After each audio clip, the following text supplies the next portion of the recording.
In our last sketch, we broke down the initial presentation of a patient presenting with chest pain and ran through a broad based differential of its causes. In this sketch, we'll do a deeper dive into one of the most important forms of chest pain: ischemic chest pain, also known as angina. Specifically, we're focusing on chronic stable angina in this sketch. Unstable angina and the other manifestations of acute coronary syndrome will be covered in our next sketch. Speaking of chronic stable angina, what better place to discuss it than Angie's Anvils and Stables? Angina is simply defined as chest discomfort caused by myocardial ischemia. At Sketchy, angina is represented by our recurring symbol, the angina anvil. And this blacksmith clutching his chest? Yeah, you might say he's got some chest discomfort. But who can blame him? Blacksmithing all day is hard work. Moving on. Myocardial ischemia occurs whenever myocardial oxygen demand exceeds supply. Whether the mismatch is due to increased oxygen demand, as occurs with tachycardia, or decreased oxygen supply, as occurs with atherosclerotic blockages, either way, you're gonna have a bad time. Remember how we said chronic stable angina? Everything about this condition is right there in the name. And what better way to show that than with this anvil sitting stably on the ground? Chronic stable angina describes chest discomfort that A. is located in the chest, especially substernally, and has a heavy, squeezing character. B. occurs consistently and reproducibly with exertion. And C. is relieved with rest or nitroglycerin. These are the quote unquote typical features of angina. And while they're pretty common, they're not universally present in patients with myocardial ischemia. Because stable angina is a chronic condition, we've drawn in our recurring sketchy symbol for chronic conditions, the grandfather clock, standing back here behind the anvil. We specify chronic stable angina because it's different from acute ischemic chest pain, which is typically caused by acute coronary syndrome. At Sketchy, acute coronary syndrome is symbolized by our heart-shaped broken string lute like this one. ACS is a group of syndromes, really, ranging from unstable angina, represented by this very unstable hanging anvil, to non-ST elevation myocardial infarction, represented again by our recurring sketchy and STEMI street sign, to the big one, ST elevation MI, aka STEMI, seen here as our STEMI street sign. In general, chronic stable angina becomes unstable angina when there is a change, be it the severity, character, or timing of angina, or if the angina starts to occur at rest. Don't sweat it too much for now, though, because, either way, we'll cover the acute coronary syndromes in our next sketch. For now, let's talk about the presentation of chronic stable angina. If you've seen our previous sketch on the differential for chest pain, you know that the list of potential causes of chest pain is, well, not short. That said, there are certain features that can point you towards ischemia rather than other, non cardiac causes of chest pain. While many symptoms overlap between chronic stable angina and acute coronary syndromes, we'll point out the differences you should look out for to help you distinguish between the two. Ischemic chest pain is classically described by patients as a pressure, heaviness, or tightness over the center or left chest. So when you think angina, think about how heavy the sketchy angina anvil is. Probably. Next on the list is, by far, the most popular way to mime a heart attack. And there's actually some truth to it. Patients with ischemic chest pain often hold a clenched fist over their chest when describing the pain, a finding known as Levine's sign. Unlike many other causes of chest pain, ischemic pain is referred visceral pain, meaning it's typically diffuse and poorly localized, covering a large area. So remember this blacksmith's diffuse chest plate when thinking of ischemic chest pain. One of the classic characteristics of ischemic chest pain is radiation, especially to the left arm, neck, and lower jaw. To help you remember this, we've drawn in a tight leather brace on this ailing blacksmith's left arm. See how it goes all the way up to his jaw? Timing is everything. So ask about the timing of your patient's chest pain. Episodes of chest pain in chronic stable angina are short and typically last around 2 to 5 minutes, which you can see from the red wedge on our chronic grandfather clock. Since we pointed out the short duration of chronic stable anginal pain, you might have guessed that pain with ACS typically lasts longer. You're gonna make it, kid. I can tell. Chest pain in acute coronary syndromes typically lasts much longer. Think 30 minutes or more. hence the red half of this wall clock hanging by all those unstable instruments and street signs. Patients with ischemic chest pain will usually tell you that the pain is provoked by physical exertion and exercise. Things that increase myocardial oxygen demand. Things like swinging a heavy blacksmith hammer, maybe? You bet. That being said, ischemic chest pain can be triggered by other things, such as emotional stress, cold temperatures, sexual intercourse, and drugs like cocaine or amphetamines. Relaxed, pain free, and kicking his feet up on a box of nitro. Braden there, who is quite literally lying down on the job, is our reminder that ischemic chest pain and chronic stable angina is typically relieved with rest or nitroglycerin. This is in contrast to acute coronary syndromes, in which chest pain doesn't respond as well to these measures. This is why the apprentice over here in the unstable section is still in pain, even though he's resting on a box of nitro. Other, less specific symptoms that frequently accompany ischemic chest pain include dyspnea, represented by this uncomfortable blacksmith blowing a puff of air, diaphoresis, with his sweaty assistant here, and nausea. Some patients, however, may not fit the classic description. Watch out for atypical presentations of ischemic chest pain in elderly, diabetic, or female patients, which is why we've sketched in this atypical granny blacksmith here, complete with a big candy hair tie. In these patients with atypical features, myocardial ischemia often manifests as dyspnea, represented by the puff of air she's blowing, palpitations, like you might see with a vibrating heart watch, and syncope. uh, Syncope. Yeah, like with a K. Yeah, moving on. Taking a good past medical history is important in evaluating ischemic chest pain because it's crucial to identify cardiac risk factors. Whew, all that work and no play makes Johnny an old man. Older age, as in 55 years and up, and male sex are classic demographic factors that increase the risk of ischemic heart disease. That being said, keep in mind that as age increases into the golden years, the incidence of ischemic heart disease becomes more balanced between men and women.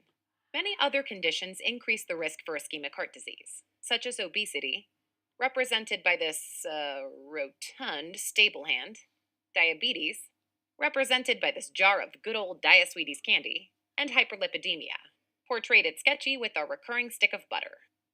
These bursting red steam pipes? Yep, that's hypertension. And the rusty kidney shaped pulleys? That's our recurring symbol for chronic kidney disease. These are here to help you remember that both hypertension and chronic kidney disease are serious risk factors for ischemic heart disease. Having cardiovascular disease in one area of the body, like with cerebral vessels and stroke, or peripheral arteries with, well, peripheral arterial disease, makes your likelihood of having cardiovascular disease in the coronary vessels much higher. This is why the king here has a cerebral splash of black paint, representing stroke, goopy yellow lipid on his sleeve, representing PAD, and a heart lute with a broken string. It's all connected. In addition to taking a good past medical history, reviewing your patient's home medications can also clue you into the presence of comorbidities that increase the risk of ischemic heart disease. Let this bag of blacksmith tools, with a cleverly embroidered mortar and pestle, I might add, remind you of home meds when evaluating ischemic chest pain. Statins for hyperlipidemia, metformin or insulin for diabetes, beta blockers or ACE inhibitors for hypertension. See any of those, and you should instantly have ischemic heart disease at least on the radar, and especially if your patient's been prescribed aspirin, because that implies their 10-year risk for coronary artery disease is high. Remember to ask about compliance too. Being prescribed the medication and taking it are two different things, Beyond the patient's medical history, family history is important too, which is why we've sketched in this little family of wooden figures. A blacksmith that dabbles in woodworking? Sure, why not? Ask specifically about first degree relatives with coronary artery disease diagnosed before age 55 in males or 65 in females. Finally, finish up your history with a couple of high yield social history questions. As it does with seemingly every other medical condition, smoking increases the risk of ischemic heart disease. As we mentioned earlier, stimulant drugs like cocaine and amphetamines can induce coronary vasospasm that results in ischemic chest pain. In fact, use of these drugs should increase your suspicion for ischemic chest pain and acute coronary syndromes, even in patients who would otherwise be considered low risk.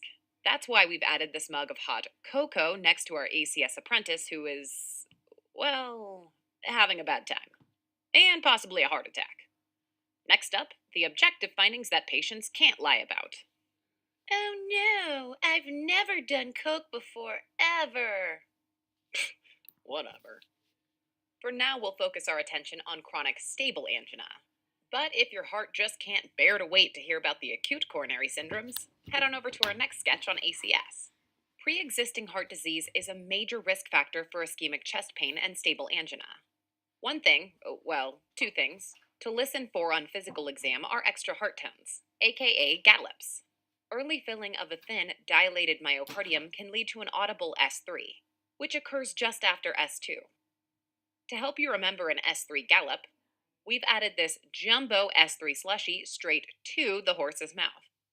When the atria kick blood into a stiffened, non compliant ventricle, it can result in an audible S4, represented here by the stiff, four shaped chair this out of shape stable hand is standing on. An S4 occurs just before S1, when the atria kick. Why is this extra sound important? If a patient has atrial fibrillation, and therefore no good atrial kicks, they can't have an S4. So if you're not quite sure if you can hear it or not, never report an S4 for a patient with AFib. With many cases of ischemic heart disease, the physical examination is pretty normal. A picture, nay, poster of health, if you will. So if the physical exam won't give you any clues as to what might be going on, what will? Rather festive wallpaper for a horse stable, eh? As you may have guessed, this decorative ECG paper is here to remind you to always, and may I repeat, always check the ECG if ischemic heart disease is anywhere on the differential. Problem is, if your patient has chronic stable angina, you might not see any acute changes on the ECG. Hence the A-OK green checkmark on this one. That being said, always look for things like pathologic Q waves, which are an indicator of prior ischemic events. A normal ECG isn't useless either. Having a baseline for comparison is a super important tool when evaluating patients for potential ACS in the future. Anywho, back to those pathologic Q waves. Pathologic Q waves, shown here with the Q shaped lasso above the ECG door and the telltale signal in the fence design, check out lead V5, develop after infarction of cardiac tissue, which can signify old MIs, hence the cobwebs. To learn more about pathologic Q waves and how to diagnose them on ECG, check out our ECG how to sketch. The differential diagnosis of stable angina can be extensive, but manageable. Check out our chest pain DDX sketch for all the details. Meanwhile, we'll cover a few of the most important ones here. One group on the list is esophageal disorders, although patients will often present with a history of GERD, dysphagia, odynophagia, or a relationship between symptoms and food. Another biggie is aortic dissection, which usually causes a tearing chest pain radiating to the back and a widened mediastinum on chest x-ray.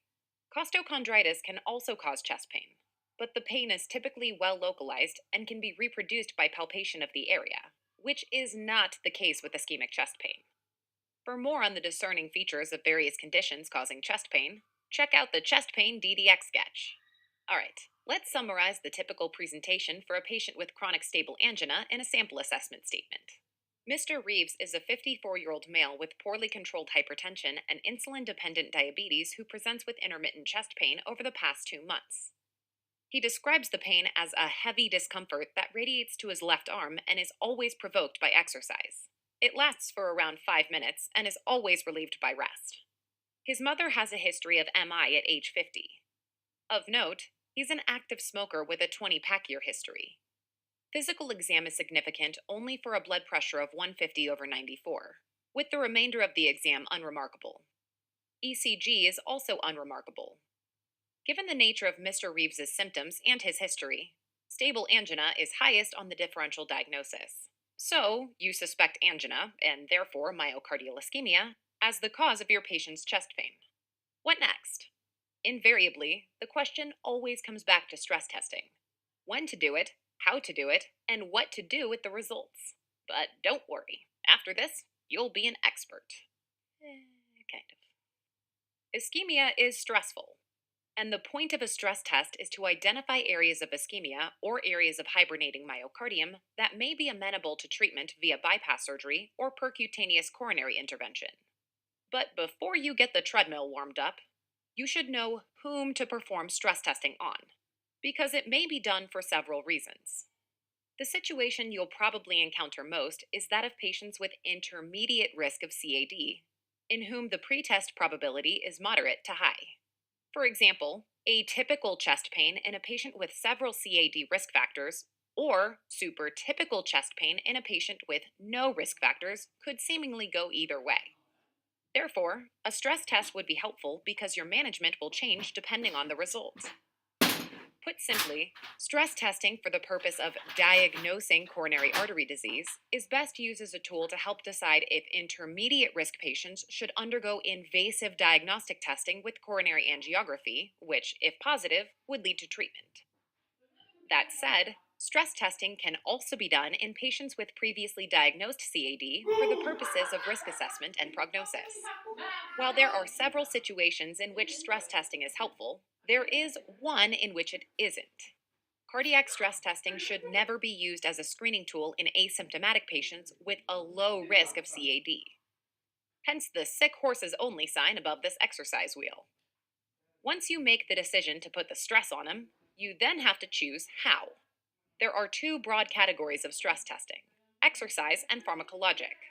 Wheels may not just be for hamsters, because it seems like this horse is enjoying the exercise.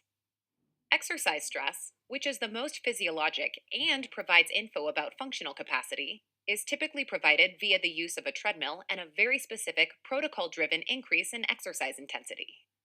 Pharmacologic stress testing, on the other hand, involves giving a medication to provide the stress, with the two options being an inotrope, such as dobutamine, or a vasodilator, such as regadenoson, adenosine, or dipyridamole.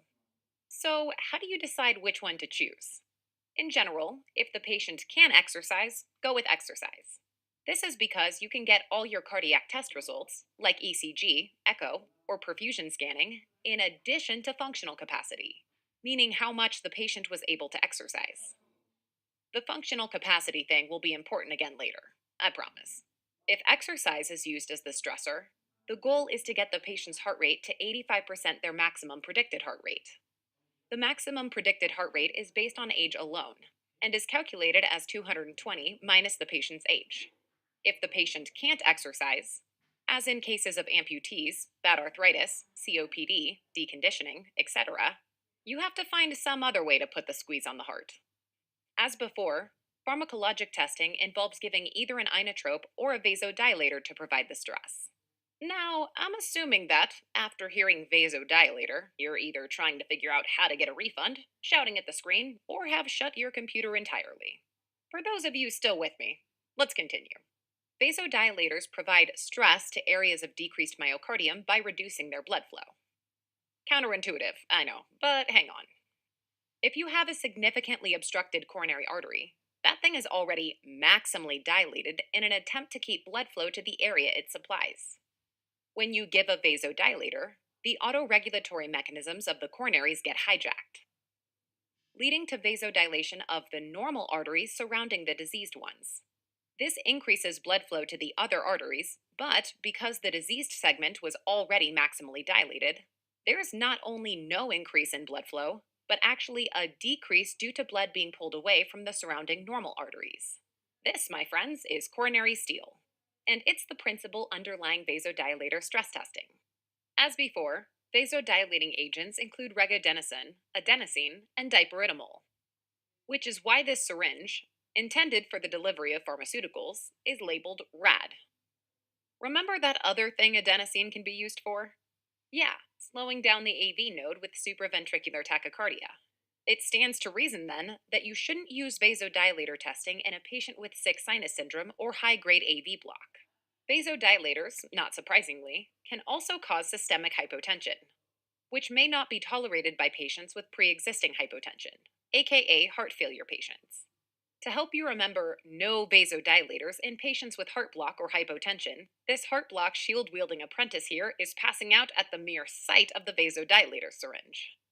Because of the risk of bronchospasm with adenosine and the vasodilators, do not use these drugs in patients with active COPD or asthma. Prior to vasodilator testing, ensure that patients avoid theophylline and caffeine, which decrease the effectiveness of the vasodilators, for at least 12 hours. Furthermore, if the patient takes dipyridamole, it should be held for 48 hours before stress testing. To help you remember to drop the xanthines prior to testing, this uber caffeinated, slightly radioactive appearing energy drink is falling to the ground. So, where do you turn if you can't exercise them and you can't use vasodilators? Inotropes, of course. The inotrope used in pharmacologic stress testing is dobutamine, which, if you remember your sketchy farm, works by activating beta 1 receptors on the heart, represented, as always, by that rousing beta 1 bugle. Call a bugle, and shaky lines arrhythmia. Since inotropes by their very nature can cause tachycardia and arrhythmias, dobutamine should be avoided in patients with a history of tachyarrhythmia, such as AFib or VTAC. Inotropes are also sometimes used to increase blood pressure in patients with shock. So, you might expect that you should avoid inotropes in situations where increased blood pressure and heart rate might be, less than ideal. Common contraindications to dobutamine testing include uncontrolled hypertension, represented by the steam coming out of the ears of this angry, trampled apprentice, aortic dissection, represented by that tear down the chest of his shirt, or acute coronary syndrome within the past week, represented by our recurring sketchy broken heart lute. Discontinuation of anti-anginal therapy, such as beta blockers, calcium channel blockers, and nitrates, prior to stress testing is made on a case by case basis. If the aim is to diagnose ischemia, medications may be held. If the aim is to evaluate effectiveness of medical therapy, medications are continued. Once you've decided how to stress the heart, you've got to decide how you're going to detect any changes in your patient that may occur. These include ECG, echocardiography, and myocardial perfusion imaging. The simplest and cheapest modality of stress test uses continuous ECG monitoring to determine if there are changes between the resting and stress ECG pattern. While there may be many ECG changes with stress, the most common positive finding is ST depression in one or more leads. Since stress testing looks for changes in the ECG as an indicator of ischemia, it makes sense that you need a relatively normal looking resting ECG to be able to use the stress ECG as a modality, which is true. Patients with major baseline ECG abnormalities should not undergo ECG stress testing alone. These abnormalities include left bundle branch block, ventricular pacing, pre existing ST depression on ECG, digoxin use, or Wolff Parkinson White syndrome. In patients with a baseline ECG abnormality who can undergo exercise stress testing, addition of a stress echocardiogram, aka stress echo, is a good choice. Stress echocardiography detects changes in ventricular wall motion, such as hypokinesis, dyskinesis, or akinesis, that correspond to the underlying ischemia. The advantages of echo is that there's no radiation exposure, the test is relatively fast, and you get to look at the valves, ventricular function, and the aorta. However, if patients have significant wall motion abnormalities on echo at baseline, a different modality should be chosen. If patients are unable to exercise, and also unable to undergo dobutamine stress echo, myocardial perfusion imaging, MPI, may be used.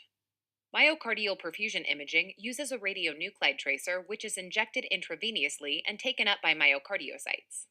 Using either SPECT, single photon emission computed tomography, or PET, positron emission tomography, images of the heart are taken at rest and after stress.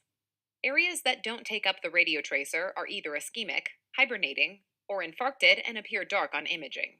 If a defect is present after stress but not at rest, it is a reversible defect, aka myocardial ischemia. That's the stuff to focus on. As mentioned before, stress testing is used to supplement your clinical judgment when deciding which patients would benefit from intervention.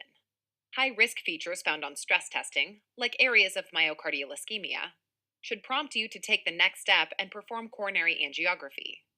From there, based on what you see on angiography, patients may be candidates for balloon angioplasty, stent placement, or coronary artery bypass grafting. Hence the scalpels and stents in this high risk doctor's bag. Whoa, whoa, whoa. Hold your horses there.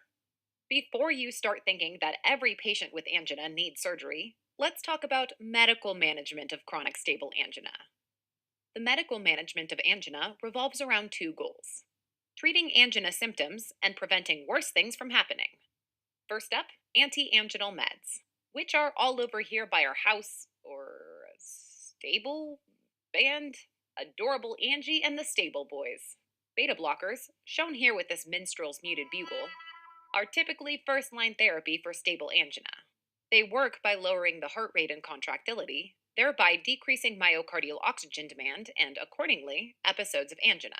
For patients who can't tolerate beta blockers, or continue to have angina despite taking a beta blocker, calcium channel blockers, represented by our recurring calcium ice cream drum, are a good addition to the ensemble, treatment regimen.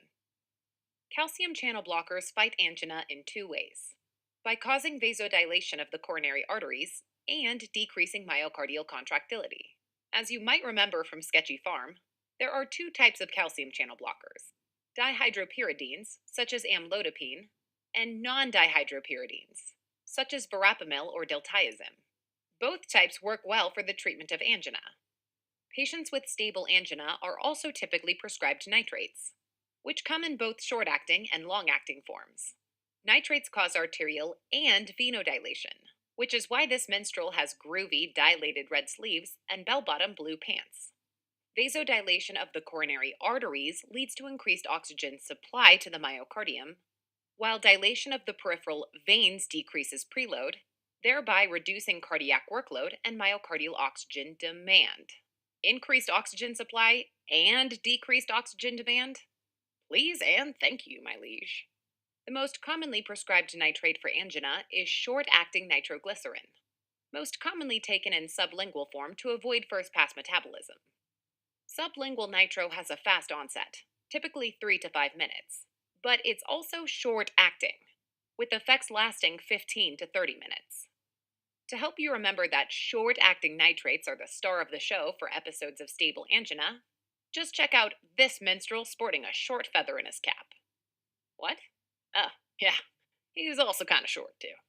Nitroglycerin also has a super short dosing interval, illustrated here by the cleverly misspelled 3-explosive label on the nitro box. This 3 times 5 is written into the label to remind you that sublingual nitro can be taken every 5 minutes for a total of 3 doses. That being said, if the first dose doesn't provide some relief, it's time to send for the village EMS, because the pain might be due to acute coronary syndrome and not stable angina. Another important aspect of sublingual nitro is that patients may take a dose prophylactically before physical exertion, like a 15-minute flute solo. You do you, minstrel guy. In addition to short-acting nitroglycerin, longer-acting nitrates, such as isosorbide mononitrate or dinitrate, may also be added, and are represented here by the taller minstrel with the long feather in his cap. Unfortunately, even the best of nitrates will eventually fail. That's because people quickly become tolerant to their effect, a phenomenon known as tachyphylaxis. To help stave off tolerance and therefore improve efficacy, all patients should have a nitrate free interval every day. Nitrates should not be used in patients who are taking phosphodiesterase 5 inhibitors, such as sildenafil or tadalafil, as the combination can lead to significant hypotension.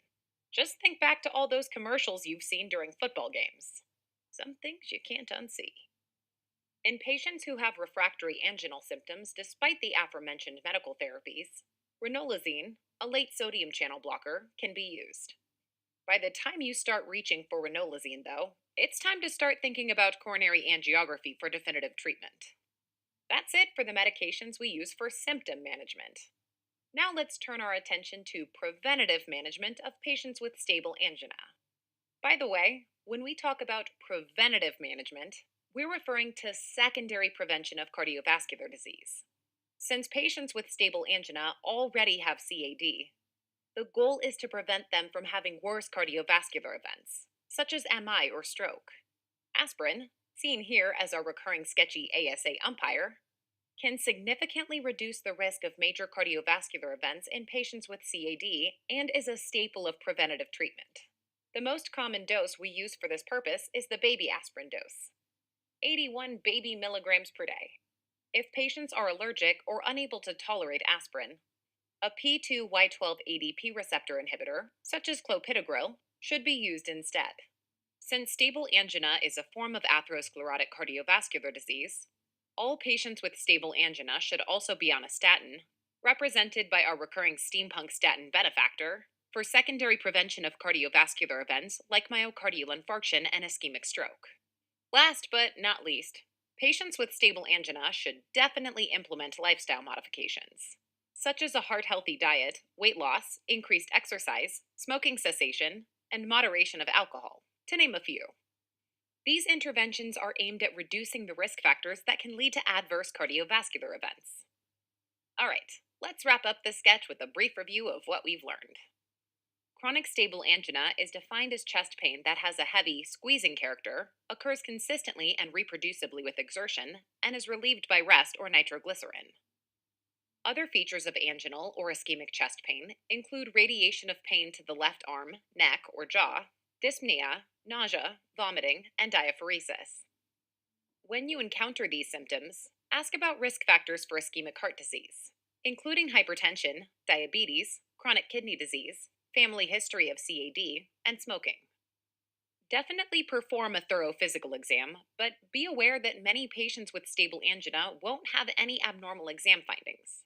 When abnormal findings do pop up, they're often indicative of pre existing cardiac disease, such as extra heart sounds on cardiac auscultation or pathologic Q waves on ECG. Once you suspect angina as the cause of chest pain, the next step for most patients is a stress test, either through exercise on a treadmill or pharmacologically with a vasodilator or inotrope. While you're stressing out your patient, use cardiac monitoring modalities like ECG, echocardiography, or myocardial perfusion imaging to look for areas of reversible dysfunction indicative of myocardial ischemia. These high risk findings on stress testing should lead you to perform invasive diagnostic testing with coronary angiography, and from there, invasive interventions such as balloon angioplasty, stenting, or bypass grafting. Aside from those serious interventions, every patient with stable angina should receive medical management focused on two things: symptom relief and secondary prevention of cardiovascular complications. Treatment of angina symptoms is primarily achieved with beta blockers for baseline management and short acting nitroglycerin when episodes occur. Other drugs, such as calcium channel blockers and ranolazine, can also be used in refractory cases. For secondary prevention, all patients without contraindication should be prescribed a statin and a baby aspirin to prevent cardiovascular complications, like MI or ischemic stroke, from occurring. Lifestyle changes like smoking cessation, weight loss, and exercise are musts. Case of it. Oh, that's it for stable angina.